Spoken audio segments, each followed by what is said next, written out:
Good morning, everyone. My name is Jillian Black, and welcome to the Department of Family and Support Services Health Promotion Services for Older Adults RFP webinar. Joining us today is Deputy Commissioner Yolanda Curry and Project Coordinator Nathaniel Cummings with our Senior Services Division, here to provide details and to answer any questions you may have regarding this RFP.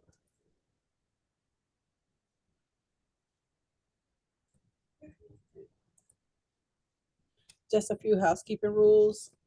Due to the volume of participants, everyone has been placed on mute. Please submit questions via the questions box, and we'll respond to questions at the midpoint and end of the presentation. Please use the question box to notify us of any issues you may have technically. Please be advised that this webinar is being recorded. Anything stated at this webinar is not intended to change the solicitation document. Any changes will be in writing in the form of an addendum issued by the Department of Family and Support Services. The purpose of this webinar is to provide information for the solicitation. A copy of the recording will be posted on the DFSS YouTube channel with the link to the recording, and a PDF of these slides will be posted to the DFSS webpage at www.chicago.gov under the alerts and or funding opportunity tabs. Please give it up to 5 business days to upload. DFSS retains the right to share a list of registrants to this webinar along with their contact and organizational information at our discretion. As for the agenda, we just went through the welcome. I introduced the team. Would you like to introduce yourselves? Yeah, really quick. My name is Nate Cummings. Like Jillian said, I am a project coordinator at here at DFSS under Senior Services, and yeah, happy to be leading this webinar for the Health Promotions RFP. Good morning, everybody. I am Yolanda Curry, one of the Deputy Commissioners in Senior Services, charged with the oversight of our 21 senior centers, our health promotion program portfolio, and a number of other citywide special events and programs. We look forward to this discussion this morning, I should say, regarding our health promotion program and this RFP, and hopefully you guys will feel inspired to respond. So I will turn it back over to Nate to begin to walk us through, or Jillian, the process. Okay, before we delve into the purpose, we will go into the background of the RFP after the purpose, and then we're going to delve into information about the scope and program description, the selection criteria, the timeline, technical assistance for applicants and e-procurement, and then one last round for questions. Okay, so the purpose of this RFP, as you can see, the Health Promotion Services for the Older Adults RFP is seeking qualified community-based health organizations interested in providing health promotion services to older adults aged 55 and older at our network of 21 citywide senior centers, consisting of 6 regional senior centers and 15 satellite senior centers, in addition to online and telephone program offerings.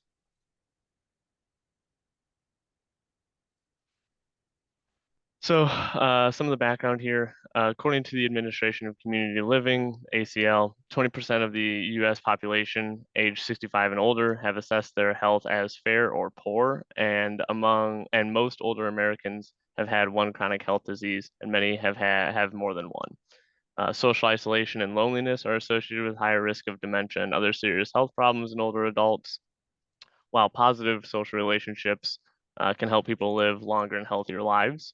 And the CDC indicates that improving healthy behaviors and utilizing preventative services is highly beneficial and results in improved disease outcomes and enhanced quality of life. All of this to show that, to say then also as well, the Older Americans Act and Title III-D was established in 1987. to fund programs that support healthy lifestyles and promote healthy behaviors. So in 2012, the Title III-D began to prioritize evidence-based programs to improve health and well-being programs and offer many benefits to older adults, including improved quality of life, increased self-efficacy, and increased maintained independence, positive health behaviors, and et cetera. So the goals for this RFP, as I was talking about, we're really looking to increase the health awareness, increase self-determination in managing older adults' health, increase positive health behaviors, and expand the range of evidence-based health promotion programs that are going to be offered to the adults in the area. So the current state and priorities of improvement for this program and for senior services. As I said, we've got 21 senior centers. They're uniquely positioned to address the health inequities that persist in older age. And there are upwards of about 500,000 annual visits to our 21 senior centers, serving over 30,000 older adults. In 2023, we had 6,400 plus unduplicated seniors participate in the health promotion services, and 5,116 units of service that were performed at our centers through this program. The Health Promotion Services Program has an opportunity for expansion too, and this is one of our priorities for improvement that we're really looking for.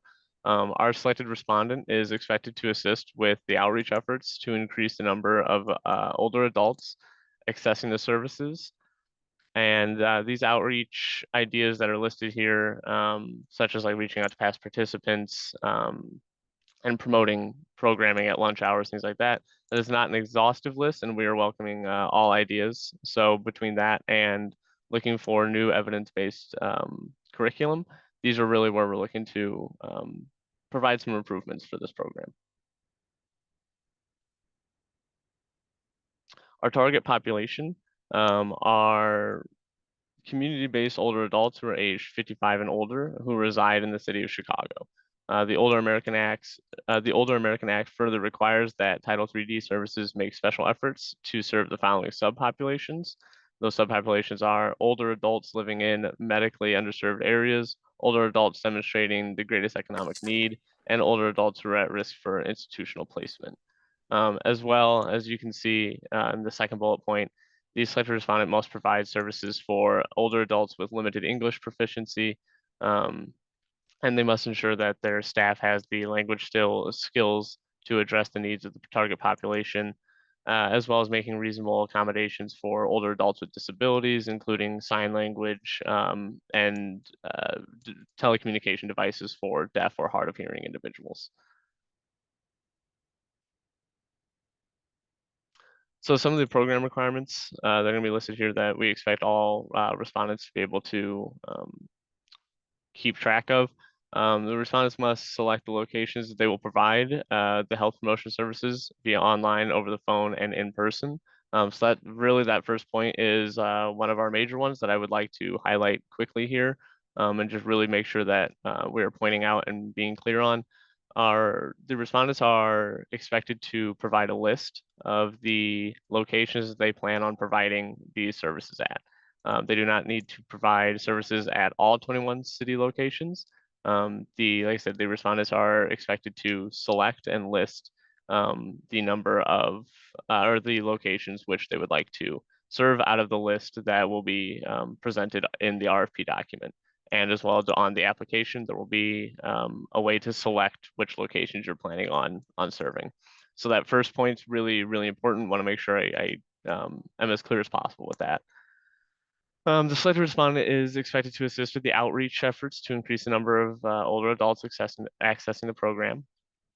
And the selected respondent must utilize the following health professionals. As you can see, they're listed out there: the registered nurse, the social worker, a registered dietitian, and a pharmacist to deliver the core services of the health education, health screenings, one-on-one consultations, support groups, social isolation programming, and the additional health promotion and consulting projects. There is one more program requirement on the next page as well that I definitely want to highlight. So here again, you can see on this first bullet point, one of the most important parts of this as well is one respondent will be awarded additional funding to provide consulting dietitian services to the DFSS Senior Services Congregate and Home Delivered Meals Nutrition Programs. So in this capacity, the consultant will provide technical assistance and assure nutrition program standards are in conformance with federal, state, local, and program regulations.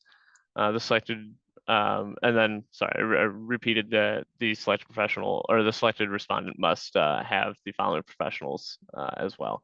But to circle back to the dietitian services, so one respondent will be selected that will have this additional part of the program requirements added on, as long as they select that they will be able to provide this additional service. If multiple respondents select that they will be able to do it, again, just one respondent will be selected, though other respondents could be selected for service provision at other site locations as well. So some of our performance goals and outcomes, these are right now, these are the outputs that we'll use to measure the success and benchmarks that we're looking to have our respondents meet with this program. So to track the progress toward achieving the outcome goals, we'll monitor this set of outputs and outcome metrics that might include, but are not limited to, the 75% of participants will report an increase in their health awareness, 75% will report an increase in their self-determination in managing their health, 75% will report an increase in their positive health behaviors, and 85% will report being satisfied with the program service delivery. Again, a lot of these are to set benchmarks to the goals that we're looking to achieve with this program.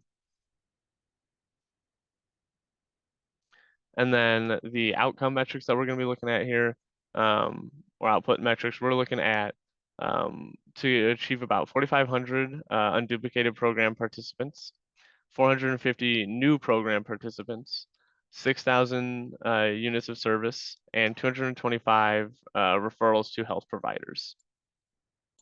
Again, these are the goals and metrics that we're looking to put out there, and we're looking for our respondent to achieve to ensure that we're meeting the goals that we've set for this program.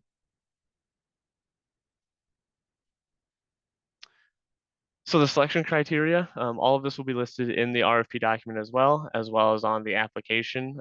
You'll see a lot of these as questions, which you will need to answer, but to go over them briefly, each one of the sections. For community involvement, the respondent should clearly describe the target population the agency would serve through this program. The respondent has developed specific capabilities and infrastructure to better serve the intended target population. And the respondent clearly describes efforts to become more inclusive in internal operations. And the respondent has also clearly describes a diversity, equity, inclusion, and access plan and how it is being executed throughout internal operations, as well as how leadership reflects the population that's being served. As far as organizational capacity for selection criteria goes, the respondent has identified an adequate number of essential positions and personnel to meet the programmatic expectations. So again, we're really expecting all of those professionals that were listed earlier to be identified by the respondent. The respondent clearly demonstrates the organization's ability to ensure adequate fiscal monitoring and expenditure, and the respondent has the relevant systems and processes needed to collect and store the key participant performance data. The respondent highlights how the data is kept secure, where the data is stored, the organization's ability to enter data in time, and the process for data quality assurance. So again, we want to make sure that all that data is accurate so we can ensure that we're hitting those goals and our respondent is meeting the goals that we've set for this program. So the strength of the proposed programming, this is where a lot of the points will live for the application and for the selection criteria. So this is a very important slide. Make sure you've got all of your things, all of your details for how you're planning on running this program spelled out pretty clearly. The respondent has a plan that is aligned with the best practices to address the core services of health education and health screenings and addresses the needs and achieves desired outcomes of the target population. The respondent shows evidence and/or best practices that demonstrate the effectiveness of the program model. The respondent has a plan to identify, recruit, and retain clients from the target population. The respondent provides an estimate of the number of clients to be served, which meets the programmatic expectations. And the respondent has a plan to address the core services of the one-on-one consultations, the support groups, and the social isolation programming that is aligned with the best practices and addresses the needs and achieves the desired outcomes of the target population. So that was a lot, but again, make sure that all of your plans for how the programming will be run and how the core services will be addressed will need to be very clearly spelled out in this section when you get to your applications. And again, just because for that small additional part, I wanted to throw in this second slide for the strength of proposed programming, if applicable. So if the respondent is applying for this part, the respondent has a plan to address the optional program component of the dietitian consulting that is aligned with the best practices and addresses the needs and achieves the desired outcomes of the target population.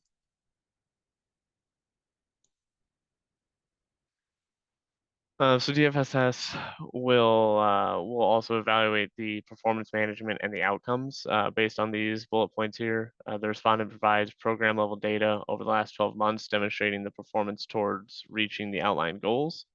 The respondent has experience using data, including client feedback, to inform and improve its services or practices. And the respondent has the ability to disaggregate the data collected and uses the data to identify racial, gendered, abled, or other disparities in program delivery. So again, we want to make sure that the data that is being collected is being utilized to ensure that the best program is being put forward.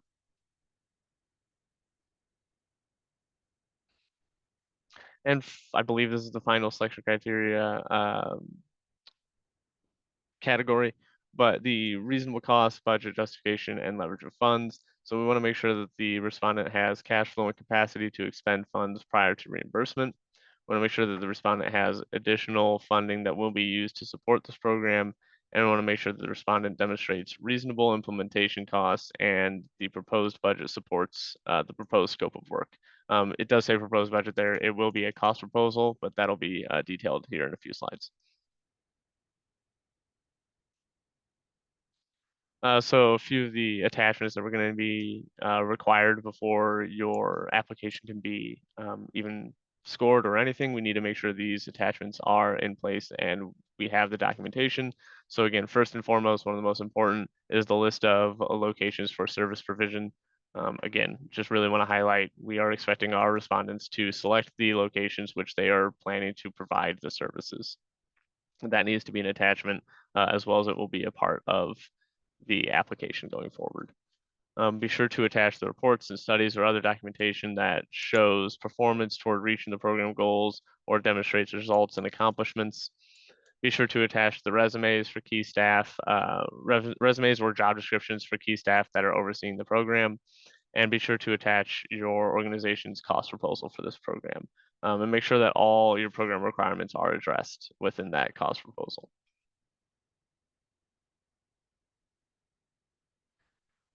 The evaluation process. So the applications are evaluated on strengths of the proposal and the responsiveness of to the selection criteria. So all of those bullet points that were listed just a few slides ago for each one of those categories, the applications are evaluated on the strengths and how you respond to those selection criteria bullet points. Failure to submit a complete proposal or respond fully to all the requirements may make your submission subject to rejection. So again, just make sure you've got all the questions answered, I's dotted, T's crossed, and you've got all those attachments. The commissioner, upon review of the recommended agency or agencies, may reject, deny, or recommend agencies that have applied for grants based on previous performance and or area of need. As well as the DFSS, we reserve the right to ensure that all mandated services are available citywide and provided in a linguistically and culturally appropriate manner. So here's just a brief timeline. So the pre-proposal webinar right now, 12/2. And the due date to submit the proposal questions will be in a few days, just 12/5 on the 5th here. The applications will be due on 12/26, day after Christmas. So, get to work early and often, so that way you're hopefully not spending your Christmas submitting an application. And the program period begins on the 30th.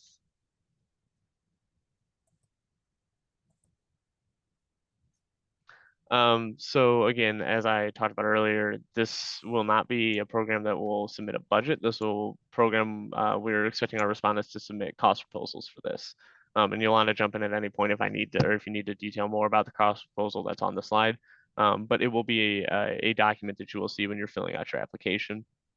So the term for this contract, right now it says the term is from the 30th of 2024 to December 30th of 2025, with possible year-long extensions. That could change with a possible amendment. So please keep an eye out for the term of the contract and the dates if in the upcoming weeks as you're working through your application, and keep an eye out for any amendments to that as they come through. The amount for this RFP for 1 year is 419,561. Again, that is the total. That is not, that could change based on the amount of locations and which locations you select as the respondent. The administrative cap for this program is 10%. The match requirement for this program is 10%. And when we're asking for a cost proposal, we're asking for that for 1 year. Please do not try to submit a cost proposal that will detail the costs for the multiple years, or if there were extensions or anything. Please just keep that to 1 year, because we do not know how the funding shakes out on a year-to-year basis.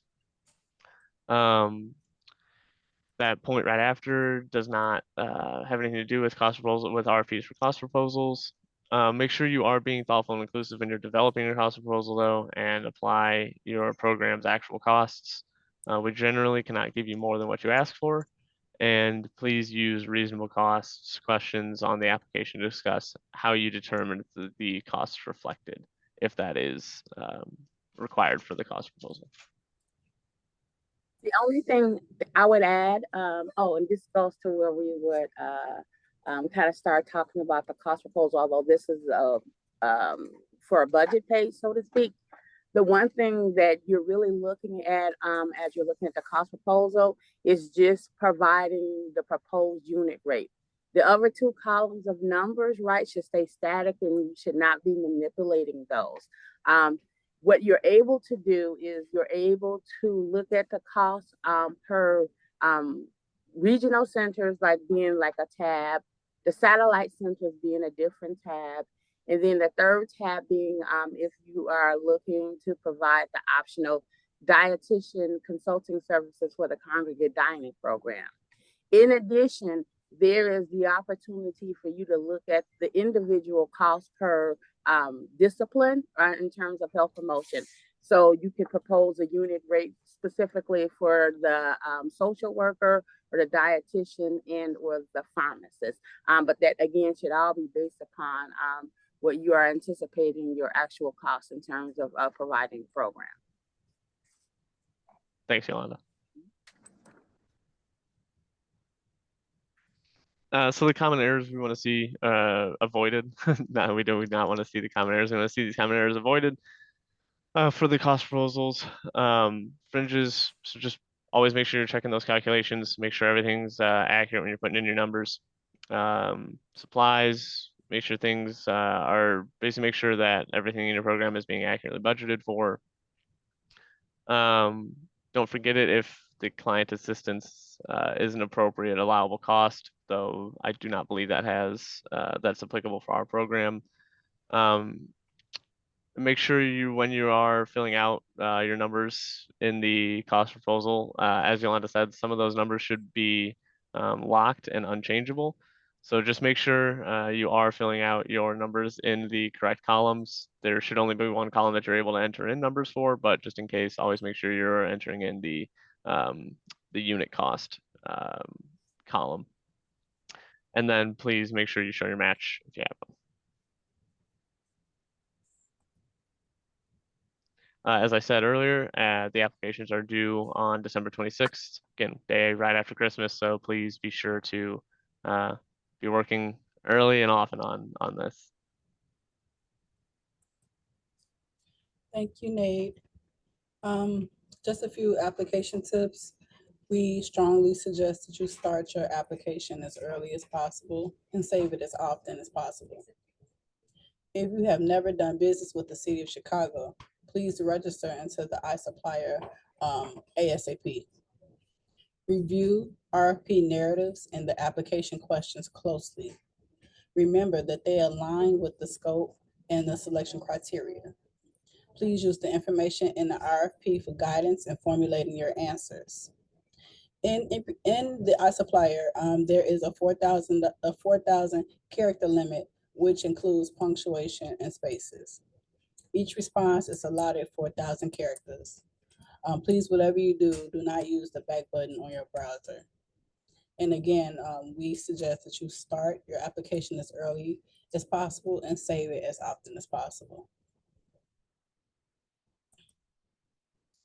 Just a few tips for working in e-procurement. To submit multiple applications for a single RFP, applicants will need to set up a unique user account in iSupplier. The e-procurement system is not capable of submitting more than one distinct proposal per associated email address. Therefore, you must use a separate email address for each submission. For RFPs that require a complete cost proposal in place of the budget form, in this case, this is the case. So although that we require a completed cost proposal, the e-procurement system requires at least one entry in the budget lines listed in e-procurement for the RFP. This is strictly for systematic purposes only. We still require that completed cost proposal. That is the attachment that we will use to help score your application. You can submit your application and later amend it up until the due date of December 26th at 12 noon. Avoid the rush and possible mishaps by submitting your application early. Plan on the submission taking about 30 to 60 minutes. Please be advised that late applications cannot and will not be accepted.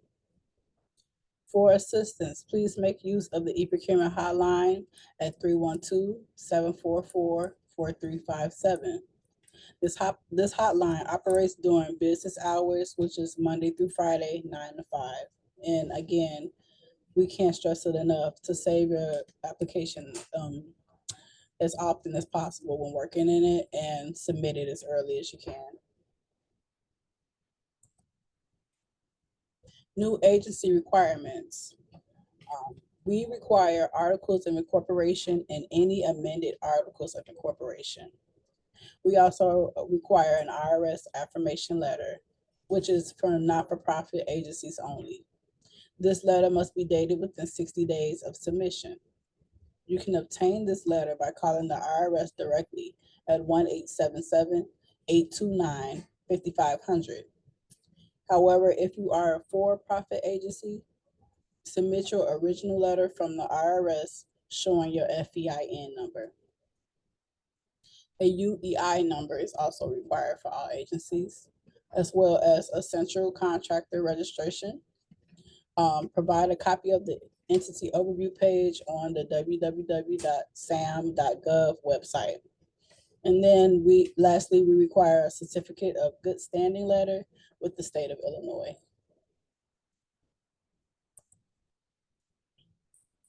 As of April of this year, we have a new labor peace agreement ordinance, which would apply to all DFSS and CDPH delegates that have 20 or more employees working for their organization. The only exemption is hospitals. Contractor must provide written notice to the commissioner or her designee within 72 hours of becoming aware that employees want to organize or that a union seeks to represent employees. The contractor must enter into an LPA within 90 days of receiving notice from an organization that it represents or seeks to represent employees. You may ask, what is an LPA? An LPA is an agreement between an employer and a labor union that ensures that the organizing drive is not impacted by union busting techniques, including employee retaliation, and in return, they will not strike in a way that will impact human services. For technical assistance, there is a link, or there will be a link on the DFSS webpage to the RFP, as well as training documents on the alert section on the website. For questions on registration and e-procurement technical assistance for delegate agencies, please contact customer support at cityofchicago.org. And they also can be reached via phone at 312-744-4357. And we also have training materials on the website under this cityofchicago.org online training materials. Now we're gonna go into how to enter your responses and accepting amendments. Step 1, select create quote from the drop-down menu in the actions box and then click on go. This will take you to the application page where you can get started. If the RFP you are interested in has been amended, you will need to acknowledge and accept the amendment to start and submit a response. To accept the amendment, you click on View Amendment History, circled here. Next, to begin the acceptance and acknowledgement process, please follow these steps after clicking View Amendment History. First, you click on the document number. Next, click on the infinity or eyeglass icon to review the amended changes to the RFP. And then lastly, you click on the Acknowledge Amendment button to acknowledge receipt and understanding of the changes and then proceed. By acknowledging the amendment, you are indicating that you are aware of the changes made to the RFP in the amendment. Step 3, when you get to this screen, you click on the I accept checkbox and then click on Acknowledge. Lastly, you click on Yes to indicate that you confirm acknowledgement of the amendment. Finally, you click on the checkbox that you accept the terms and conditions, and then you click Accept to actually accept them. And that is the final step in acknowledging and accepting the amendment. Once you've accepted the amendment, you can move forward with submitting your application, and we're gonna walk through that right now. So step 1, when you are ready to submit, so you've entered all of your responses, you have all of your required documents attached, you start by saving your draft one last time, and then you click continue. If you are missing information, e-procurement, the iSupplier system will let you know at the top of the page. You will receive like a red error message, and it basically will tell you what's missing. So that's very helpful for applicants. Usually the error message directs to something left undone in the application. In the last example, the error message indicated that the lines found under the Lines tab had not been filled out. In this example here, the error is about an unanswered question in the application or the requirement section. The quote values refers to your missing answer. Once your application is free from errors and everything is completed, every field is completed, and you don't have any more error messages, you are ready to proceed and submit. At this point, clicking continue should put your application into the review and submit phase. And then once you see this screen, it's like a summary screen, and it's also your last chance to review all of your data, triple checking everything and confirm that it's accurate. You check your attachments, and then you scroll to the bottom of the screen to see all of your responses. And then at the bottom of the screen, you will be asked to provide an electronic signature. Please be sure to fill in the signature box before checking that box. And lastly, you click submit at the bottom of the page to submit your application.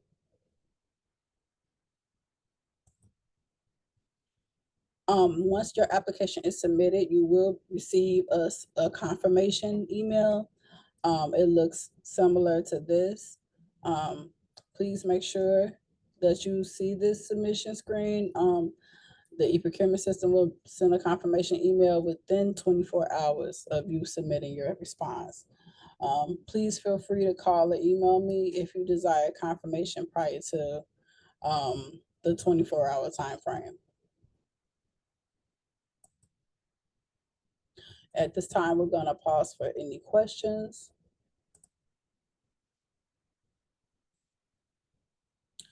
If we don't have any questions now, we do, the question deadline is set for December 5th. So you do have a couple days to ask questions. Let's see. And those questions can be directed to Yolanda Curry, the Deputy Commissioner, yolanda.curry@cityofchicago.org. Her telephone number is also listed here, 312-743-1503. And for non-programmatic questions, if you have any questions regarding the e-procurement system, please contact the e-procurement hotline. Again, they're open Monday through Friday, 9 a.m. to 5 p.m. And they can be contacted at customersupport@cityofchicago.org, as well as via phone at 312-744-4357. And you can also reach out to me. My name is Jillian Black, Procurement Proposal Coordinator. And my email is jillian.black@cityofchicago.org. We don't have any questions right now. Again, question deadline is set for December 5th. Does the program team have anything to add before we close out? I do not. I don't know, Nate, if you have anything. Nope, I don't have anything to add. Okay, with that being said, we're gonna close out this webinar. Thank you everyone for attending and enjoy the rest of your day.